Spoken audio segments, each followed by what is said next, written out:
കോഴിക്കോട് നഗരത്തിലെ മികച്ച റെസ്റ്റോറൻറ്റുകളുടെ പേരുകൾ മുഴുവൻ ഒരു വീഡിയോയിൽ ഉൾപ്പെടുത്താൻ പറ്റുകയില്ല.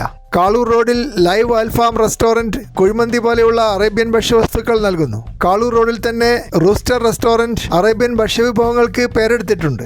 അതുപോലെ PT ഉഷ റോഡിലെ സാട്ടാർ റെസ്റ്റോറൻറ്റ് അല്പം ചെലവേറിയ ഒരു കോഫി ഷോപ്പാണ്. മിഠായി തെരുവിലെ കഫേ ഡയറിയും ഷൺമുഖം റെസ്റ്റോറൻറ്റും ടോപ്പ് ഫോം റെസ്റ്റോറൻറ്റും ന്യൂ ഹോട്ടലും ടൂറിസ്റ്റുകളെ ആകർഷിക്കുന്നു. കോഴിക്കോട് നഗരത്തിൽ കോഫി ഷോപ്പ് സംസ്കാരം വേര് പിടിച്ചു വരുന്നതേയുള്ളൂ. PT ഉഷ റോഡിന്റെ അവസാനം ബീച്ചിനടുത്ത് ഹാപ്പി കപ്പ് എന്ന പേരിൽ ഒരു കോഫി ഷോപ്പ് ഉണ്ടാക്കിയിട്ടുണ്ട്. അതുപോലെ ബീച്ചിൽ സ്റ്റാർബക്സ് എന്ന ചെലവേറിയ മറ്റൊരു കോഫി ഷോപ്പുമുണ്ട്. കോഴിക്കോട്ടുകാർക്ക് ഏറ്റവും ഇഷ്ടപ്പെട്ട ഭക്ഷ്യവസ്തുക്കൾ പൊറോട്ടയും ചിക്കൻ കറിയുമാണ്. ഗുജറാത്തി സ്ട്രീറ്റിലെ കാലിക്കറ്റ് കഫറ്റേറിയ മികച്ച ചിക്കൻ ഫ്രൈ നൽകുന്നു. അതുപോലെ KP ചന്ദ്രൻ റോഡിലെ പെസ്കോപ്പ റെസ്റ്റോറൻറ്റ് മികച്ച ഫിഷ് ഫ്രൈയും ഫിഷ് കറിയും നൽകുന്നു.